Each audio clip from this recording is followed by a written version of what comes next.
Good morning. Morning. Hi, how are you? Hey, I'm good. Good. I'm good. Yeah, how are you? I'm good. It's Sunday morning, and I'm 75% woken up, but I have coffee in my Jackie Beat mug, so I'm pretty happy. So by the end of the show, you'll be fully awake. Yes, girl, fully awake, and I'm happy to see you. And thanks for Thank you. Always happy to having see me you. in your studio, in our studio. We're in a studio in West Hollywood, and here's to the facilities for letting us shoot here. Yes. I went to a really cool thing last night. Yeah. What? Tell me. It was a theater performance, a community theater performance in downtown Los Angeles, as part of a program called Homeward LA. Mm-hmm. And my sister-in-law, Michelle Silver, is a co-producer on this project. And go to homewardla.org to check it out, because what is happening is there are 10 performances total. That's you too. And they've only done the first 2 performances so far. So there's 8 performances left. And what Homeward LA is a group of actors telling the stories of people who have experienced homelessness in their life to increase awareness and consciousness and discussion about the homelessness problem in Los Angeles and all over the country. Homelessness is a huge problem in Los Angeles. You see tent encampments all over the city. They've spread out from downtown, from Ground Zero to just Hollywood, West Hollywood, Yes. all over the city. You see tents all over. And if you go to Skid Row, part of downtown, you really see just massive encampments lining both sides of the street. Yes. You know, and you really see the size, the scope of the problem a little more clearly. And the venue where we watched the performances was really cool. Actually, was in Skid Row, on Kohler Street, like a really industrial rundown area, where there's a lot of homeless people. And it's at this place called the Inner City Arts, and it received a ton of funding from Mark Taper. And Mark Taper, if you ever go to theater in downtown, there's the Mark Taper Forum. That's the main playhouse of the Center Theater Group. I guess Mark Taper was a big philanthropist, and he gave his money to a lot of, arts causes. And so, anyway, this Inner City Arts is this oasis of like art and culture in the middle of this, rundown area. And so a bunch of us gathered there last night. We watched 10 actors tell stories of people who have experienced homelessness. But in the middle of one of the stories, the actor was portraying this person who was kind of gender non-binary, telling their story the first time they did drag. And some of the key words that they said made me go, I know this person. I fucking know this person. Turns out I was right. Turns out they were telling the story of my friend Brian Lexie. Wow. And I'm like, what are the chances? What an experience to be in a theater, watching a performance, and then recognize and identify, oh my God, I know this person. Yeah. That's pretty incredible. And Brian Lexie, if you're watching, I'm going to reach out to you and say hi and tell you what happened, and tell you that I spoke to the actor after the show and mentioned you, and he says that he's met you and that you guys have bonded, and I think that's just wonderful. And Brian's story, much like a lot of other stories they tell in this Homeward LA series, are stories, a lot of the stories are ones of redemption, where they've experienced homelessness and problems and addiction and hard times, but then have improved their situation in one way or another through recovery, through hard work, through shifting circumstances. And so, so I encourage you to check it out, homewardla.org. Yeah, it's good.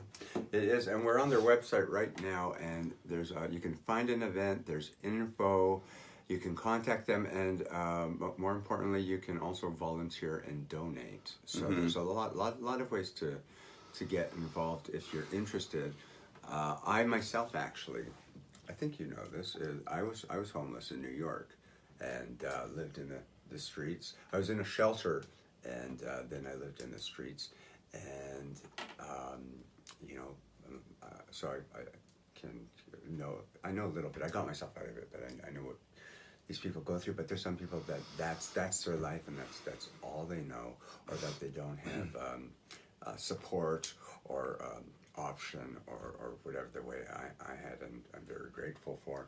And I had also read actually just the other day in the paper in LA that they're moving forward with, there was a vote in the 2016 election for us to take a certain amount of money and put it towards homes, apartments for the homeless, and we're finally doing that because I heard about that. Everyone voted, and in the next 10 years they're building 10,000 units. 10,000 units for the homeless. I mean, amazing. We have something like, I don't know, I think there's something like 70,000 people on the streets, but I mean 10,000 is at least it's a start. That's huge. Yeah, it's huge that legislation was passed, and that was it a proposition that was taken to the hands of the voters to decide on? Yeah, exactly. That's wonderful that the people of Los Angeles. I voted yes to take certain money, take a certain percentage of money from here and put it towards. Yes. Because actually, I don't have the statistics, but I looked this up. It is actually costing us a lot more money for all of the things that we don't look at because they're not right in front of us. It is costing us a lot more money to have people living in our streets, and it's much more economical. We don't see it that way because we see the thing of dollars up front and how much it costs to build something, right. As opposed to the dollars to build them, housing and get them off the street is so much. It takes much less money to give them a place to live than all the things that are affected with them being in the street. It's just incredible. Wow. Anyways, that's great. Moving on. Yeah. Music. I've been listening to lately. I have an Apple Music membership. I love it. Oh my God. I know other people do Spotify or other things, but I love my Apple Music. And I've been checking out what, the big popular albums that everyone's talking about, all the kids are talking about. Yesterday I started really digging into Lizzo's album, and she is the shit. She's this thick, curvy black woman. Huge. She's huge. You're being kind. Oh, stop it. She would say she's humongous. But anyways, go on. You're terrible. But she's amazing. She's sexy, but she sexy. has a great voice, great pipes. I've listened to her stuff from her previous album, like the song Good as Hell. I got into the song Good as Hell about a year ago. But this new album, the production value has like skyrocketed from her previous album. It's crazy. And she has musical roots in soul, R&B, but also hip hop and rap and bounce music, and so it's a very eclectic mix of songs. Isn't this her first full album? I want to say it is, right. But don't quote me on that. Didn't she just hit it out of the ballpark at Coachella? Yes. Right? Didn't she just everyone, slayed? Right? She just slayed. Yeah. And I think on her new album, or at least this is what I'm seeing on the internet, she is pictured, naked, but it's very artistic. But it's one of the largest women I've seen naked and beautiful and proud. And yes. It's a great image for her and for people to see and embrace. And her message is one of self-love and self-care and empowerment and positivity.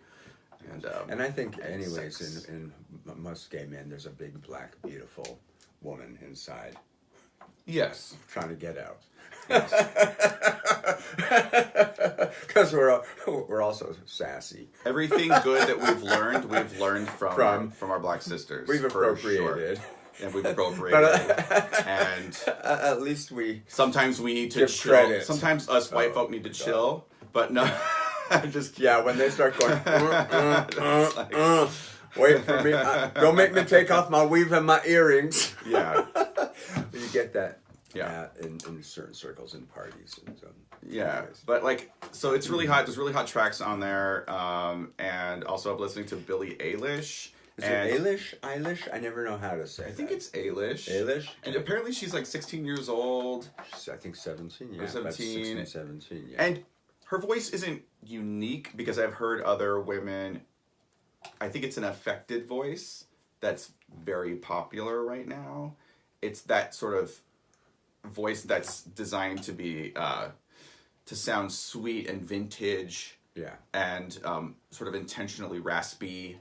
I think her album's called Where Do You Go When You Go to Sleep or something like that. That's right. Right? But like the production on that album is sick. Like whatever you want to say about like, oh, she's just a confection that's like manufactured by the the music glitterata or whatever you want to say. Like the production is sick and it's undeniable, and if you listen to it, you will be entranced. Like didn't she start on YouTube or something? I don't know. That how she, one of these people of this current age, of how she got her following. She has blue hair, green hair. She says and does what she wants, and the kids love her. I'm a little worried about her. Discovering her. I'm worried about this poor girl because one of her songs is about Xanax, and I'm like, you're already writing a song about popping Xanax at age 16. It's called Xanny. Like if you're on a first name basis with your drugs, then maybe you have a problem.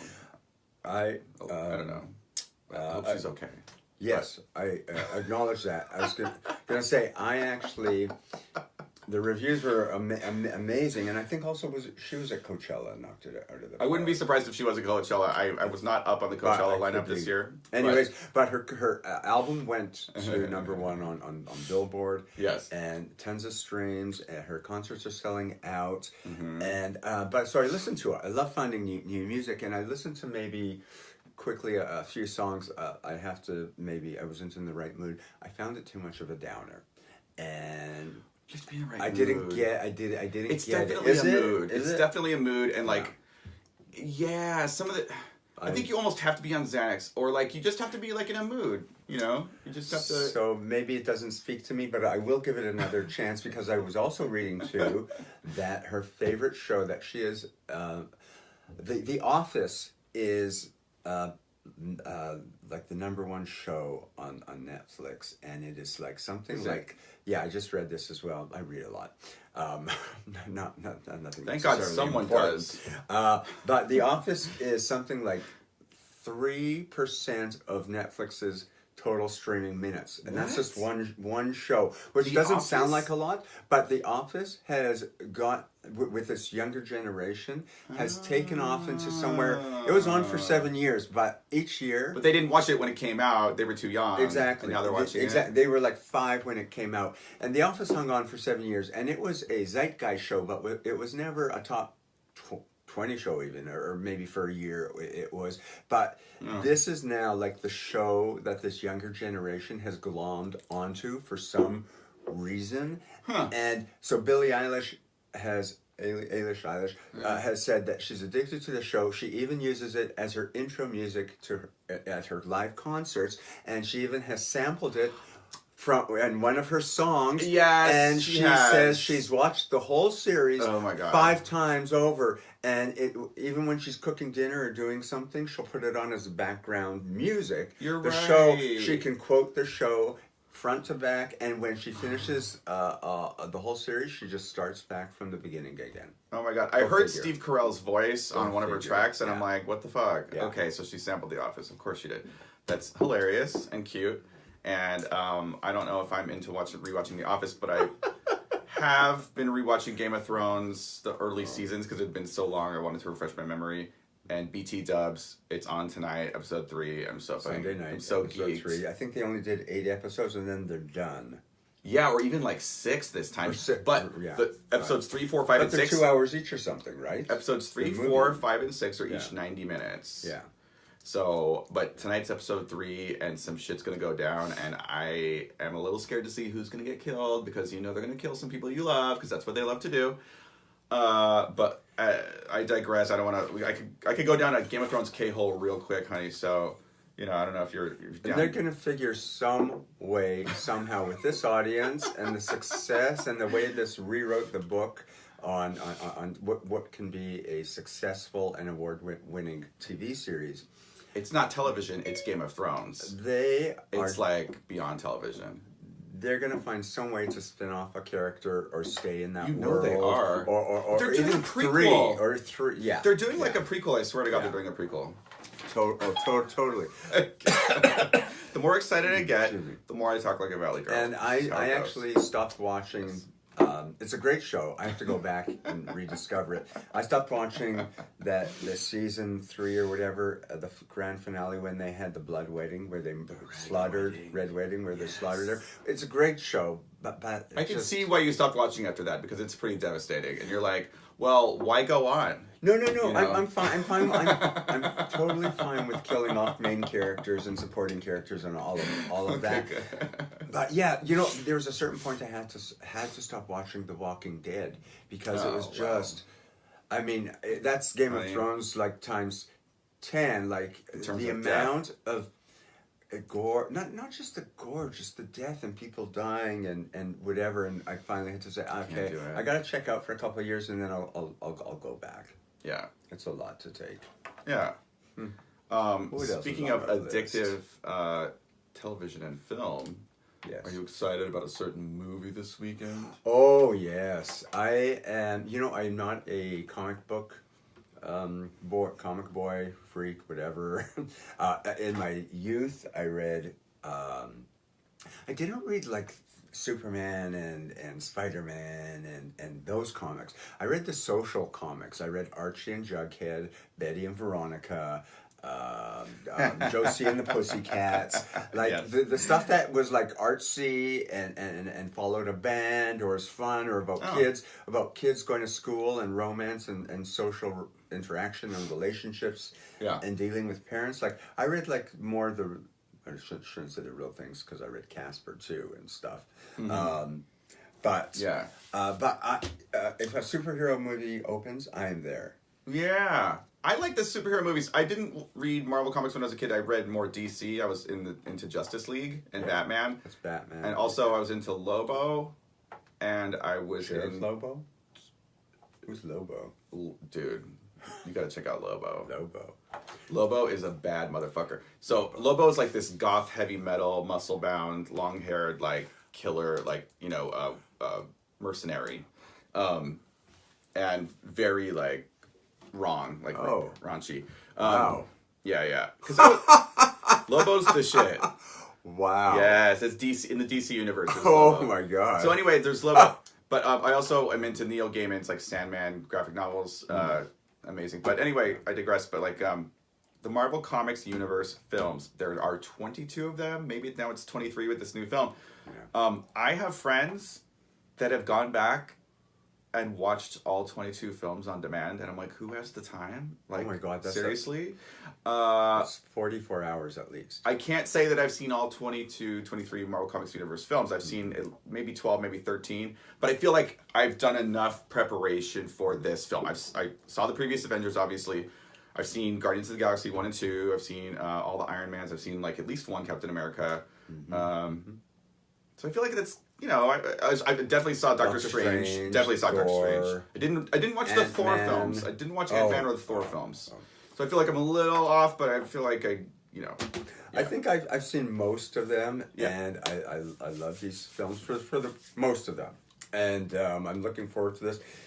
It's breaking all records. It made like $111 million Friday. It's making $350 million just this weekend. Imagine most blockbusters make $350 million for their entire run. This made it in one weekend and $1 billion worldwide just this weekend. It's gonna be the record breaker of all record breakers, probably. They say it's gonna reach $3 billion.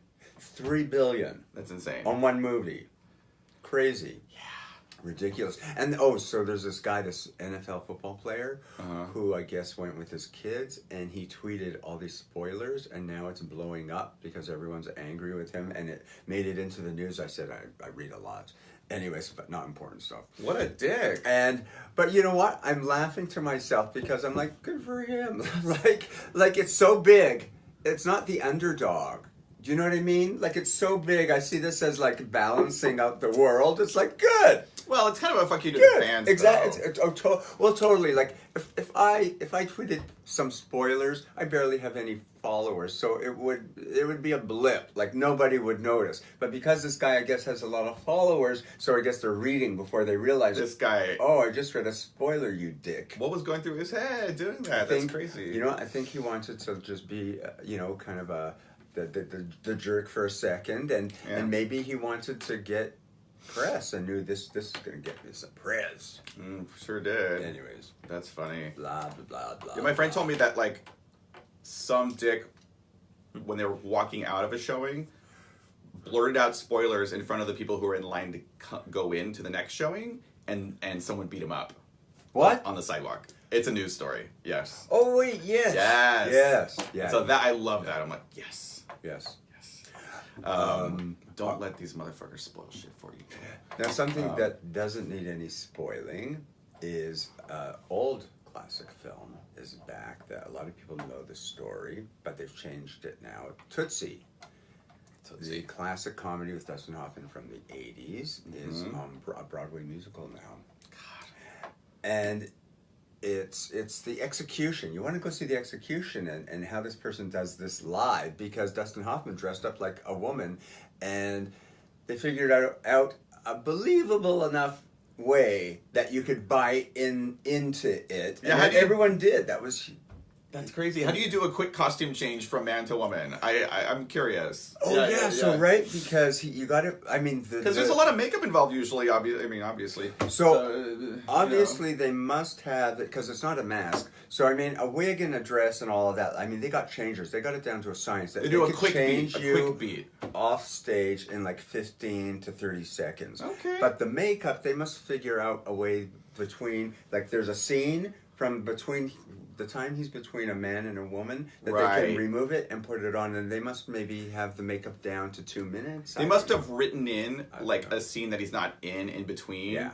Like I would have done, and then I'm just imagining how fast and how fierce that makeup person is, like doing that quick of a beat down where they're just like, you know what I mean? Like, oh, that's some skills. Now remember, you're on stage, so it's not like a movie screen is what? Like I mean, that's 4 stories high, and you're like every pore on that person's face. Where a stage, you're far away. It's more and forgiving. And exactly, like a 40-year-old person can play a 10-year-old kid. And the stage is like, the stage drag makeup would be like broad strokes. You do like a big eye, because it's got to reach to the balcony. A big blue eyeshadow, or like a big lip, or like, you know, it's not subtle contouring going on. I'm sure. Wait, that's interesting. That's interesting. And they